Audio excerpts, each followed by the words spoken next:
guys, it's Kayla and I'm back with another video. Today we are doing my August reading wrap-up, chatting about the 14 romance books I read in August and how I rated them. It was once again a little bit of a slower reading month, but I still read a ton of great books that I wanted to share with you, so we're gonna sit down today and talk about them all. If you're new to my channel, hi, my name is Kayla. I'm an author, social media manager, and personal assistant, and this is my life here on YouTube. If you want to see more book content from me, definitely check out my bookstagram and my book talk at Kayla with the Book Problem, because I post almost daily on both of those. That's enough for this intro. Let's hop into the books. The first book I read in August is Faking Miss Wright by Clara Kingsley. This is one of my all-time favorite rom-com books. This was a reread for me and I listened to the audiobook of it. I got it in a Audible sale quite a while ago and really just needed a good rom-com, so I thought I would pick this one up, reread, and listen to it. This is a grumpy sunshine, fake dating, workplace romance. Shepard and Everly have worked together for years, but Shepard is this grumpy CEO who never really even acknowledges Everly until one day he needs a fake date. And who better to be his fake date than his sunshine assistant? And he finally sees her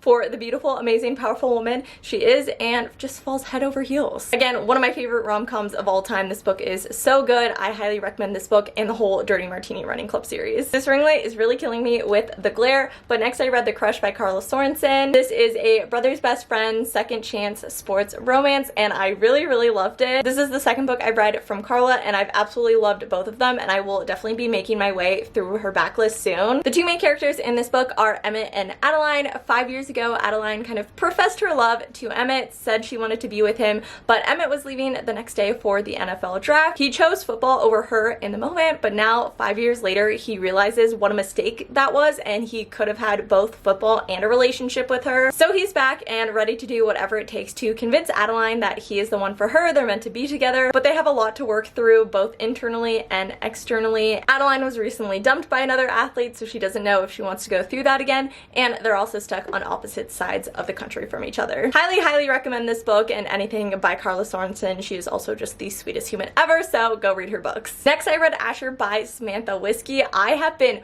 waiting so long for this book. She's hinted at Asher as a character in her whole Carolina Reaper series, and I wanted more of him. I wanted his happily ever after, and boy did he get it. This is a forced proximity, opposites attract, billionaire, little bit of hockey-ish romance. Asher is a billionaire CEO, owner of the Carolina Reapers, and Daisy is a romance writer who needs research on what it's like to actually be a billionaire, so she shadows him for a month, and the two of them can't help but fall in love. Highly recommend anything from Samantha Whiskey. Her hockey romances are top notch, and I absolutely loved this billionaire romance from her. I can't wait for the rest of them. Then I finally picked up Things We Never Got Over by Lucy Score. This book has sat in the top 10 of the Amazon charts since January when it came out. I could totally go on a whole tangent on just how amazing it is that this book has sat in the top 10 for like 8 months now, but I'm gonna hold myself back. Just know that that is just so incredible for an indie romance book, and it makes my heart so happy. And I see why everyone loves this book so much. It is the perfect grumpy sunshine, small town romance. I've read Lucy Score before. I absolutely love her books. This is not my favorite from her, but I did really enjoy it. Knox and Naomi start out as total enemies, but when Naomi has to take custody of her niece, Knox kind of steps in and helps. The tension between them is top notch. I did really like their banter, their chemistry. I feel like my only real complaint is that this book is very long. I feel like some parts definitely could have been sped up a little bit, but I did still really enjoy it, and I listened to this one as an audiobook, so I think that kind of helped with the length of it as well. I definitely recommend Things We Never Got Over. If you haven't read it yet, pick it up, and I'm really excited for book 2 in this series. Next, I read Fling by Adriana Locke. This is another book that I was really looking forward to in August, and it did not disappoint. This is the second book in her Carmichael Brothers series, which is her newest family series, and I'm loving it so far. This is a pretend honeymoon, friends to lovers romance. Ashley cancels her wedding to her crappy ex, but what she can't cancel is her non-refundable honeymoon, so she decides she's going on it anyways. Her two best girlfriends both are busy and can't go with her, so she's kind of bummed out and wants to take someone with her. Her friends decide to post a contest online and take applications for her honeymoon date. She doesn't know who they're picking, they just let it be a blind date, and she shows up to the airport waiting for her honeymoon date, and it seems like he's not showing up. But just before the plane doors close, who sits next to her? Maddox Carmichael, her guy best friend. These two friends embark on a very heated fake honeymoon. It is so good. I love the tension between them. One bed trope, forced proximity, fun fun times with strawberries. What else do you need to know? Highly recommend this book. Also love book 1 of this series, Flirt, and I'm so excited for Fluke, which I believe comes out in January or February next year. Then I decided to start a reread of one of my favorite mafia series, The Born in Blood Chronicles by Cora Riley. I ended up listening to the prequel and the first 3 books in the series, and I forgot how much I loved this series. Do lots of messed up things happen? Yes, of course, it's a mafia romance, but I love how willing the guys are to do everything for their women. Lots of drama, lots of tension. Definitely check trigger warnings, content warnings before diving into this series. I know not everyone loves this series, but it is one of my favorites. I don't know what it is about it, but I just love these characters, and I'm glad I decided to do a reread, and I'm really liking them as audiobooks as well. They go by pretty quickly, and I'm liking the narrators. The next book I read is For Love or Honey by Stacey Hart. This is an enemies to lovers, a small town romance. This one's a little bit lighter on the steam. There is still steam, but it's just like not as crazy or out there. I mean, it's a small town romance, so like how crazy is it gonna be? But it's definitely on the lower end, but I still really enjoyed it. This was a super sweet small town romance. Jo works and lives on her family's honey farm, and it's been in her family for generations. Grant Stone rolls into town ready to buy out the rights for all the farms for his fracking company that he works for, but Jo and the Blums are determined to keep their farm in their hands. But of course there's a lot of tension between Grant and Jo, and they just can't help but give into the temptation of each other. There's a lot of banter in this. It's super funny, and I just really enjoyed the small town elements of this book. Then I read another enemies to lovers, a small town romance, Resisting You by Daphne Elliott. I really like this one. Again, a lot of tension, a lot of banter between the 2 main characters. Nora hates Luke after he stood her up 6 years ago on a date. Luke knows that Nora hates him, but he can't help just be head over heels in love with her. And then one night Luke rescues Nora from her burning house by throwing her over his shoulder and racing out of there, and of course she has nowhere to go, so he lets her stay, lets her use his house. The forced proximity just makes it so sweet between these 2. Again, lots of steam, lots of tension. I also really liked the cast of characters in this one, and I'm really excited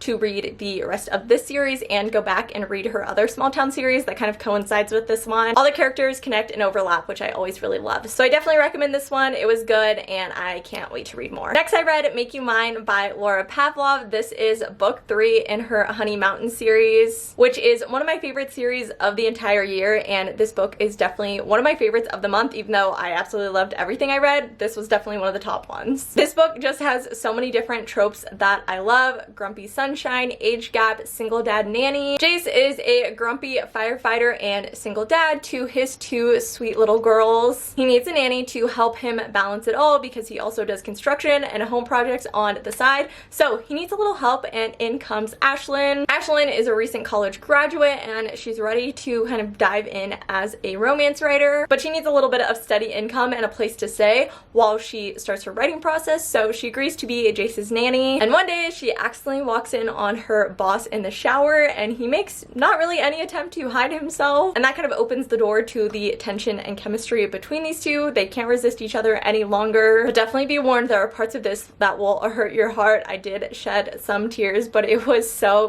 good. Their love for each other is just so strong, especially Ashlyn's love for Jace's girls. I love it so much, and I cannot express to you how much I wish Honey Mountain was a real place I could go and live in. All the characters are just so amazing. I love all the Thomas sisters, and I can't wait for the last 2 books in this series. Again, the freaking glare, but this book was so angsty and so good. It's actually book 1 in a duet, and I need to start book 2 ASAP because I just like need to know what happens, because book 1 leaves off on a cliffhanger. But I will be starting book 2 ASAP because I need to know how Grace and Cash's story ends. Grace finds out her husband has cheated on her, so she goes on a solo weekend vacation to kind of get away, take some time for herself, and on the airplane she meets Cassius James, who is a hot, younger, wealthy man. They embark on a weekend fling, neither of them revealing who they truly are, and Grace leaves without saying goodbye. A Monday morning when she's back at work, Grace walks into a business meeting and finds out her new client is Cash, the man she just spent a weekend fling with, and he has no idea who she really is, that she's married, and oh, she's a matchmaker, she's supposed to find him his new wife. Like I said, very angsty. These 2 take you on a wild roller coaster of emotions, of feelings. They put you through it, let me tell you, and I really need to know what happens between them. So I will be starting book 2 ASAP. But book 1 alone, super good, super angsty, and I can't wait for their happily ever after. My last and final book for August was one of my most anticipated reads for the entire year, and that is The Do-Over by T.L. Swan. I've been reading the Miles High Club series for the last 3 years. The series is one of my favorites, and it was so bittersweet to read the final book of the series. Honestly, I was not expecting to like this book as much as I did. Book 3 is my absolute favorite in the series, above and beyond. And from the glimpses we get of Christopher in the previous books, I didn't think he was going to be like my type of hero, but oh my goodness, I loved him. He's a total jerk, don't get me wrong, but I just kind of like love the grumpy asshole character, and he delivers that on every level. I cannot get enough of him, honestly. This book begins with Christopher Miles deciding he needs to take a year off to backpack Europe, leave his identity as a billionaire CEO behind. So he books himself a hostel, buys himself a backpack, and takes off to Spain. On his first day there, he meets Hayden, who is a small town country girl. These two start off as like enemies of sorts. They are total opposites, and she doesn't even know that Christopher is actually a rich billionaire CEO. At first, she pushes him away, doesn't want anything to do with them. She knows he's a total player, and player he is, but he quickly realizes that there's something special about Hayden and that she's different, and she might just be the one for him, but he lies to her and doesn't tell her the truth of who he is. I don't want to say anything else because I don't want to spoil the plot twist, but let me just tell you the last 30% of this book are the best part. Like I said, Christopher is a total jerk for pretty much the first 70% of it, but he redeems himself in the end, let me tell you. I really love these characters. I really love the ending. It was so sweet. I still think Elliot and the Casanova is my favorite of the series, but I think this one comes in a close second. It's very bittersweet that the series is over. I really loved this book, but I'm also heartbroken that I don't have any more Miles brothers to read. We are getting extended epilogues for all 4 couples in February, so I can't wait for that. Those are the 14 books I read in August and how I rated them. Again, August was another slow reading month for me, but I did really enjoy all the books I read this month, and I'm hoping we can finally turn it around in September and read over 20 books again. That is my goal. We'll see if we can do it. Stay tuned for my September reading wrap up next month, but that's gonna be it for this video. If you liked it, don't forget to give it a thumbs up and leave any comments down below. That really supports my channel and helps my channel grow. And of course, if you're new, don't forget to stick around and subscribe, and check out my book talk and bookstagram if you want to see more book content from me. Thank you so much for watching this video. I hope you guys enjoyed it, and I will see you in my next one.